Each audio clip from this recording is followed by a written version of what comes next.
はい、皆さんこんにちは。ようこそいらっしゃいました。宗介先生とふんわり魔法の授業室へようこそいらっしゃいました。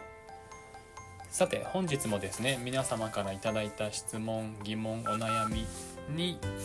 先生という立場で一応やらせていただいている私がお答えさせていただこうかなと思うんですけれども、ところでこの間ちょっと面白い夢を見たんですね。その夢の中では僕歩いていたんですけれど、反対側から赤い服を着た女の人がですねやってきたんですよ。で、ただすれ違っただけなんですけれども、その時になんか気になる相手だったのかどうなのかもちょっと今あまり覚えていないんですけど、その赤い服が印象的でした。その後のことは実は覚えていないんです。この夢そのものはあまりね別になんてことはないんですけれど、その後少し考えたんですよ。今はねその赤い服を着ていたんですけど、女の人はこれ原始時代だったらどうなんだろうと。原始時代の原始人の皆さんが夢を見た時には反対側から来る人もゲムクジャラなのかと、結構もじゃもじゃな女の人が向こうから来たのかなとかね、男の人でもいいんですけども、そういう夢を見ていたのかななんてね、今回の夢を見た後のタイミングでふと思い返したんですよね。この辺り少し面白くありませんね。今夢を見たっていろんな夢占いなんかもありますけど、そういうのもね私たちのここまで地球上で人類が作ってきた文化全てがね入り込んでいるというか、その全てを土台にしているからこそそういう夢を見ることができる。赤い服、服を着てるっていう事柄とかもそうですしね、全部そういうところに私たちのこれまでの何かが働いているとだなっていうふうに感じたのでね、今回ここでお話ししてみました。皆さんどんな夢見ますかね。自分が登場する夢とかね、自分を第三者視点で見る夢とかね、いろいろありますけども、あともしね楽しい夢を見たぞっていうのがありましたらコメント欄などでねぜひ教えていただきたいなと思います。はい、そこで本日いただいている質問なんですけれども、これは親御さんがメインな感じの質問ですね。自分の子供がどうしても他の子たちと違うとか、他の子ができることを自分の子供ができないとか、だから一体どうしたらいいんだろう、この子はそうですね何かおかしいんじゃないかとまで思う方もいるかもしれませんし、そこまで思わなくてもなんでなんだろうという、みんなと同じように子育てをしたりとか必要な時期に必要なことをしているのになぜなんだろうっていうようなお話いただいたんですけれども、これ皆さんどう思いますか？もちろんねある程度は同じように育つってことはね子供さんたちあると思うんですけれども、今回注目しておくべき事柄としては、子供たちはね最初生まれる時点でもすでにいろんなカラーが重なった状態で生まれてきているんだろうということなんですよね。これちょっと僕が思い浮かんだというか、この話を質問をいただいて思い浮かんだのがスプラトゥーンというゲームだったんですけども、スプラトゥーンっていうゲームは相手の陣地にいっぱい自分の色を塗っていくゲームですよね。それで色を塗った量、面積が大きいチームが勝利というゲームで、子供たちが生まれてくる、あるいは私たちが普通に過ごしているそういう場面も、私たちなりの色を塗ったりいろんなところにこうつけてみたり、撒いていると言いますとね結構ばらまいている感じもしちゃいますけど、そういうものなんじゃないだろうかっていうことなんですね。つまり先ほどのね最初の夢のお話とも関わりますけど、子供たちっていうのは生まれるのはね皆さんもご存知とは思いますけれども、お父さんとお母さんの一緒になったところから生まれると。そうするとお父さんとお母さんのいわゆる昔流に言えば血が通っていて、血を引いていて、でそのね DNA とかそういうところの要素も引き継いでくるわけですよね。だからその目元がお父さん似だねとか、唇はお母さんだねとか、そういう話が出てきて、その通りなんですよね。そこでこの一歩先をちょっと考えてみたいわけなんです。そうやってお父さんお母さんの特徴とかをこう受け継いでいるっていうことは、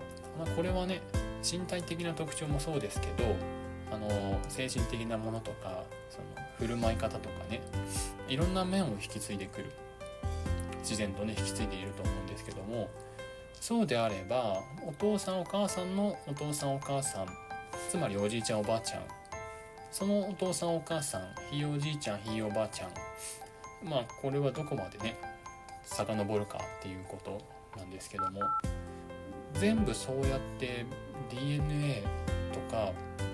あとね先ほどメンタルの精神的な面とかも引き継ぐって言いましたけども、これってねすごい辛い出来事を体験した時とか、いわゆるトラウマってありますでしょ。そういうものって深く心にね傷、あるいは跡を残すので、そういうのってやっぱ私たちは体にも影響しますよね。でその心と体両方に影響しているってことはもちろんなんて言ったらいいんでしょうか、私たちの存在の仕方というかあり方というか、難しいですね、命、それらをひっくるめて一応科学的にじゃあここでは受け継ぐ DNA というか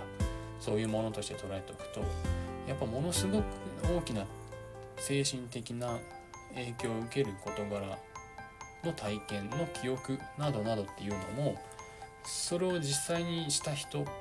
がもちろん自分の記憶の中に、脳みその中に記録しているにとどまらず、その脳みそとか全部含めた DNA が次の子孫にね渡っていくわけですから、そういう記憶っていうのの影響は少なくとも私たちみんなね引き継いでいるんじゃないかと思うんですよね。したがっておぎゃーと生まれた子供、赤子、まだねすごいまっさらで、これからどんな可能性もある、どんな風に育つんだろうか、本当に楽しみだ、ワクワクだっていうのももちろんなんですけれども、その子にはね小さい段階から、その生まれた瞬間から、口元はお母さんに似てるねと私たちが目で認識できるのと同じぐらい、私たちの考え方やこれまでの社会のものの捉え方とか、個人的な経験あるいは集団的な経験とか、そういうものが全部実はその子には入っていってるんだぞということなんですよね。であまりね全人類みたいな話にするとちょっとイメージが湧きにくいですけれども、何々家のね家系はこういうお家なんだよみたいな、みんなこういう風にねこれまで伝統を守ってやってきたとか、こういう過ごし方振る舞い方をしてきましたっていうようなことを少し想定してもらうと分かりやすいかなと思うんですが、そういう様子っていうのはね、その生まれてきた段階でかなり内蔵されている、そういう意味では何々家の何々家ですねのカラーがもうその子に塗られているよっていうことだと思うんです。そうなるとね、この山田家では、男の子はまず必ず野球をすることにしてきていたと。この数代明治はやってないですかねなんだそういう話です。あるいは書道とかでもいいんですけども、必ず5歳で書道をやる、5歳で野球を始めることになっていたと。そうすると5歳頃から野球とか書道に適した体づくりがだんだんその子の中で自然とできていきますよね。これがもう山田のじいちゃんだとして、で山田の父、ちょっとウルトラマンのような感じですけども、山田の父も5歳の時から書道と野球をやっていたと。で今の山田くんも5歳の時から野球とか始めている、やっぱりと。でそういうのっていうのは山田のじいちゃん、山田の父ちゃんが野球をやっていた、そういう体がどんどんできていってたんですから、子供もね、生まれてくる子供さんもどちらかといえばそういうのをが全く経験したことのない家系の方々に比べれば、ややそういうのに適した、野球に適した身体的な特質を持って生まれてくるはずなんですよね。そんなわけで山田家では野球を代々やってきていて、なんていうんでしょうね、名字が思い浮かびませんか。上野家では、代々ピアノを弾いてきましたと。そうすると今この時点で山田くんと上野ちゃんっていう方が生まれたとして、その時に同じように成長するだろうかっていうことなんですよね。例えば、野球の授業が学校であったとして、野球それならね、山田くんちの山田くんの方がやはり馴染みやすいんじゃないだろうか。でそれは山田くん、その今お子さんとして存在している山田くんだけの問題ではなくて、もう家族、その両親、その家系の話になってきているだろうと。血筋って言われてきたやつですね、これね。もちろんこの血筋を大事にすべきだというお話ではなくて、そうやって今度はその上野ちゃんの方、上野ちゃん、あんまりイメージはちょっと違いますかね。なんだろうな、高橋くん、高橋ちゃんの方ではピアノをずっとやってきていたんだと、お家の家系が。でそうなるとやっぱり高橋ちゃんはその子自身の野球に対する適性はともかく、これまでのつながってきた DNA とか経験記憶の流れとしてはピアノの方が濃いんですよね、野球より。だからその高橋ちゃんが野球の方になかなかもし馴染めない場合があったとして、それがその高橋ちゃんだけの問題ではないっていうことなんですよね。親御さんも野球やってこなかったっていうところが作用しているはずだし、おじいちゃんおばあちゃんも野球に触れてこなかったってことが作用しているはずだし、そういう形で私たちはその生まれた段階でいろんなものを引き継いだ状態で生まれている、その部分への理解といいますかね、改めてそこを確認してみると、自分のねお子さんが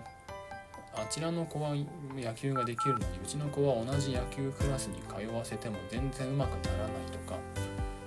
あの子は勉強がすごいできるで同じ塾に通わせてみているんだけれども全然成績上がらないとか、そういうのも今までの、この場合親御さんからの相談内容という例で出してますから、それまでの自分の親御さんたちの在り方、その親御さんの親御さんたちの在り方が作用しているんじゃないだろうかっていうところなんですよね。そこに目が向いてくると、じゃあそういう特質を持っているんだからピアノをこれまでずっとやってきた高橋ちゃんっていう家族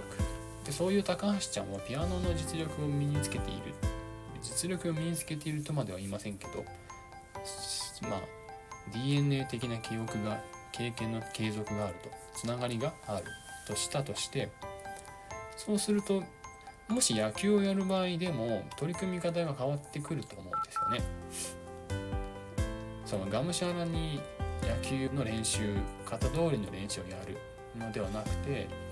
もっとその高橋ちゃんの特徴に合った練習の仕方とか、そういうことができてくると思うんですよね。あるいはじゃあやはりうちはそこまでスポーツ家族じゃないんだな、じゃあ野球はある程度でやっぱりね、ピアノを今まで通りと言いますかね、お子さんがやってきた通り自分のお子さんもやってもらおうかなっていうのでもいいかもしれませんし、じゃあちょっと別なね音楽、そういう音楽面の方がねうちの子は向いているのかもしれないな、興味を示すのかもしれないなとかね、逆に本当に自分がピアノをやってきたそういう要素を強く持って強く色濃く受け継いでいるのだけれども、それを大きく切り替える、自分はやっぱり絶対的に野球が素晴らしいと思うからどうしても野球やるぞっていう風に反対方向にしっかりと決意ができる、向き合うことができるという可能性もありますよね。こういったことで改めてまとめますと、生まれてきた段階から私たちお子さんは色がついていますよということなんですよね。そして今回の相談者さんにねお伝えしたいことはこれに尽きているんですけれども、白紙のスタートなわけではないから、やはり何らかのシステムというか、こうやって育てればこうなるよっていうようなものに沿わせるようなやり方ではなかなかうまくいかないことも多いんじゃないでしょうかということなんですよね。したがってじゃあどうやって子育てをするんですかとか、そういうことになるとその子自身のね様子をよくよく見てあげるっていうことになると思います。これは簡単なことではないとは思うんですけどね、もちろんね。ですので頑張ってねその子の様子を絶対見るんだ、どんなとこに何に向いているのかを必ず見出すんだっていうよりかは、やっぱりこういう要素を受け継いでるよなみたいなところを一回客観的にね少し確認する、一緒に確認してみるなんていうのも良いんじゃないかなと思いますね。さて、そしてじゃあ今日はねこのぐらいにまたさせていただこうかと思います。このチャンネルはね皆さんと一緒にいただいた質問などを中心としながらお話を積み重ねていけたらなと思っておりますので、今後もねちょっとまたこういう、ラジオのようにねちょっと聞き流していただけたら楽しいかもななんて思います。はい、それで毎度ね終わりのところでお話しするんですけど、テレビゲーム RPG が好きですので、もしねおすすめのものがあればぜひ教えてくださいませ。このチャンネルでもね配信をしていこうと思っております。プレイ動画をね。はい、では今日はこのくらいで終わりにさせていただきます。ここまでお聞きくださってありがとうございました。またどうぞよろしくお願いします。お元気でお過ごしください。ありがとうございました。さようなら。